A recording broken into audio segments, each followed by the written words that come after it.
नमस्कार दोस्तों, मैं विक्रम सिंह एक बार आपके सामने फिर से हाजिर अपने YouTube चैनल रैपिडो क्लासेस पर। दोस्तों, आज का जो मेरा टॉपिक है वो है अनुकरण के द्वारा सीखना। जो हमारा अधिगम का जो चैप्टर चल रहा है उसके अंतर्गत ये टॉपिक है। इससे पहले मैंने बहुत सारी वीडियोस में आपके सिद्धांत दिए हैं, थ्योरीज दिए हैं। उन थ्योरीज में बहुत लोगों के व्यूज़ आ रहे हैं, काफ़ी लोग उनको लाइक कर रहे हैं, कमेंट भी कर रहे हैं और ये अच्छा लग रहा है कि लोग हमसे जुड़ रहे हैं। तो लोग ज़्यादा से ज़्यादा शेयर करें और वीडियो को फेसबुक, व्हाट्सएप और ट्विटर पे आप इनको भेजें, इंस्टा पर भेजें, तो लोगों को ज़्यादा से ज़्यादा शेयर करें। और जो लोग पहली बार वीडियो को देख रहे हैं चैनल को सब्सक्राइब ज़रूर करें और साथ ही साथ बेल आइकन का बटन भी प्रेस करें ताकि आपको हमारा लेटेस्ट नोटिफिकेशन मिल जाए। तो दोस्तों, चलते हैं अपने टॉपिक की तरफ। जो मेरा टॉपिक है वो है अनुकरण द्वारा सीखना, यानी कि लर्निंग बाय इमिटेशन। हालांकि अनुकरण का सिद्धांत अलग दिया है, वो अलग मनोवैज्ञानिक ने दिया है, लेकिन उसके बारे में मैं आगे डिस्कस करूंगा। सबसे पहले हम अनुकरण द्वारा सीखना बात करते हैं कि अनुकरण के द्वारा बालक कैसे सीखता है, फिर उसके सिद्धांत के बारे में डिस्कस करेंगे। तो लर्निंग बाय इमिटेशन, सबसे पहले आपको ये पता होना चाहिए कि भाई प्रत्येक मनुष्य के अंदर जो है अनुकरण की प्रवृत्ति पाई जाती है। हर एक बच्चे के अंदर, हर एक बालक के अंदर अनुकरण यानी कि नकल करने की जो प्रवृत्ति होती है वो हर बच्चे में होती है। हम में भी होती है, आप में भी होती है, हर किसी बच्चे में होती है। यानी कि बालक दूसरे से नकल करके सीखता है। प्लेटो और अरस्तु ने भी ये माना है कि बच्चे के सामने यदि आप शिक्षक हैं तो बच्चे के सामने अपना आदर्श प्रतिमान स्थापित करें। ये बंडूरा ने भी कहा है अपने सिद्धांत में कि बच्चे जो है सामने देखने वाले व्यवहार को उसका अनुकरण करते हैं, चाहे वो उसके सामने टीचर हो, चाहे उसके सामने वो उसका बहन भाई हो या उसके माता पिता हो। बच्चे उस व्यवहार को एक्सेप्ट करेंगे। तो वो व्यवहार को एक्सेप्ट करना, उसके जैसा व्यवहार करना, यही नकल है, अनुकरण है। तो ये प्लेटो और अरस्तु ने भी माना है कि बच्चे जो है बच्चे के सामने व्यक्ति को या शिक्षक को अपना सर्वश्रेष्ठ मॉडल या उत्तम व्यवहार स्थापित करना चाहिए। ऐसा नहीं है कि बच्चे के सामने आप गलत व्यवहार कर रहे हैं और बच्चा उन व्यवहारों को सीख रहा है, फिर प्रॉब्लम आती है कि बच्चा गलत राह पे निकल जाता है। तो घर में, परिवार में या दोस्तों में भी हम ये ज़्यादा से ज़्यादा ध्यान दें कि बच्चे के सामने जो वर्जित व्यवहार है, जो गलत व्यवहार है, उनको ना करें। ठीक है, चलिए आगे बात करते हैं कि प्रत्येक मनुष्य में अनुकरण की प्रवृत्ति जो है ये जन्मजात पाई जाती है। आपसे पूछा जाएगा कि अनुकरण की प्रवृत्ति जन्मजात होती है या समाज से अर्जित किया हुआ ज्ञान। तो अनुकरण जो है वो जन्मजात प्रक्रिया है, लेकिन उस प्रक्रिया को फॉलो करना वो समाज से अर्जित किया हुआ ज्ञान है। तो दोस्तों, ये ध्यान रखना है कि अनुकरण जन्मजात प्रक्रिया, जैसे लर्निंग जन्मजात प्रक्रिया है, उसी तरह ये जो इमिटेशन है, नकल करने की जो प्रवृत्ति है, ये भी जन्मजात होती है। सबसे पहले अनुकरणात्मक व्यवहार पर प्रयोग, जो नकल यानी कि इमिटेशन पर सबसे पहले जो प्रयोग किया था वो क्या करा था 1898 ईस्वी में E.L. थॉर्नडाइक ने किया।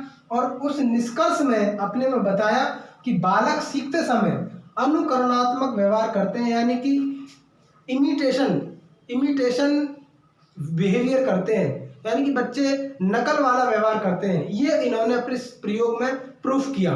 दूसरा, 1908 में, उसके बाद इनके बाद 1898 में E.L. थॉर्नडाइक ने किया।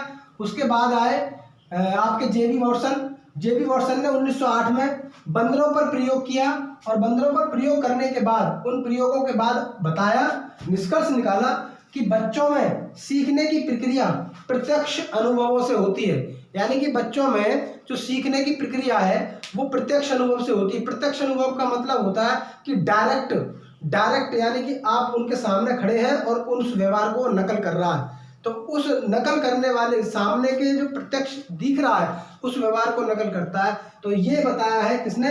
जेबी वॉटसन ने। इसके बाद आए आपके 1941 में मिलर और डोलार्ड ने अपनी प्रसिद्ध पुस्तक सोशल लर्निंग एंड इमिटेशन, सामाजिक अधिगम और अनुकरण, इस पुस्तक के अंदर उसने बताया, प्रयोग किया और उसमें बताया कि बच्चों में सीखने की जो प्रवृत्ति होती है वो प्रेरणात्मक होती है और अनुकरणात्मक व्यवहार के द्वारा वो प्रभावित होती है।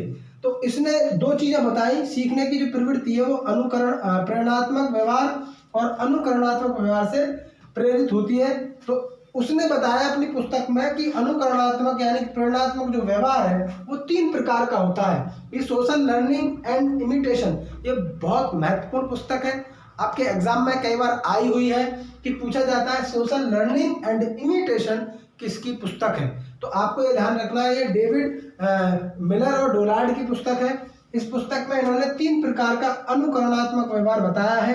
अनुकरणात्मक व्यवहार क्या होता है? पहला बताया है समान व्यवहार, यानी समान व्यवहार मतलब सिमिलर बिहेवियर। सिमिलर बिहेवियर का मतलब है कि बच्चे जब किसी का अनुकरण करते हैं, किसी व्यक्ति का, किसी ज्ञान का अनुकरण करते हैं, तो व्यवहार तो समान करते हैं, लेकिन उनके व्यवहार करने की जो विधि है, उनके व्यवहार करने का जो तरीका है, उनके व्यवहार करने की जो प्रविधि है वो अलग है, उसको बोलते हैं समान व्यवहार। दूसरा है प्रतिलिपि व्यवहार। प्रतिलिपि का बोलते हैं फोटोकॉपी। बिल्कुल आप ये समझ लीजिए फोटोकॉपी। जैसे आप जाते हैं उसकी दुकान पर, फोटोकॉपी की दुकान पर, तो आप जैसा पेज देते हैं वैसा ही प्रिंट निकल के, वैसे ही हूबहू निकल के आता है। तो इसमें बालक बिल्कुल सेम टू सेम, बिल्कुल डिक्टो वैसा ही व्यवहार करता है जैसे सामने वाला व्यवहार करता है, उसको बोलते हैं प्रतिलिपि व्यवहार। तीसरा होता है सम्मिलित आश्रित व्यवहार। सम्मिलित आश्रित व्यवहार का मतलब होता है कि मिला जुला रूप, इन दोनों का मिला जुला रूप, उसको बोलते हैं बच्चा एक दूसरे बच्चे के जैसा मिला जुला व्यवहार करता है, उसको बोलते हैं सम्मिलित आश्रित व्यवहार। तो ये 3 तरीके का व्यवहार आपकी इस पुस्तक में सोशल लर्निंग एंड इमिटेशन में बताया मिलर और डोलार्ड ने। ये अनुकरणात्मक व्यवहार के द्वारा सीखना, उस पर आधारित ये पूरी मैंने आपको डिस्कस किया है, इसको आपको मैंने बताया है। आप इसके बाद इसमें बहुत सारी चीज़ें ऐसी है जो एग्जाम में आई हैं। सबसे पहले पूछा गया है ये वाला, 1908 में जेबी वॉटसन ने बंदरों पर प्रयोग किया। उन्होंने किस पर प्रयोग किया था? 1908 में बंदरों पर किया था। 1908 में जो प्रयोग किया था वो किससे रिलेटेड था? जेबी वॉटसन का, वो अनुकरण से रिलेटेड था। तो ये सारी चीजें क्वेश्चन में आती हैं। 1941 में मिलर और डोनाल्ड की कौन सी पुस्तक आई, प्रकाशित हुई? सोशल लर्निंग एंड इमिटेशन हुई।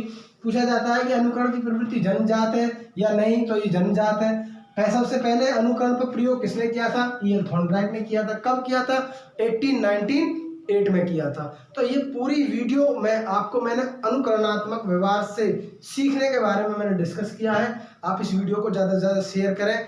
Thank you. जय हिंद, जय भारत। देखते रहे रैपिडो क्लासेस यूट्यूब चैनल।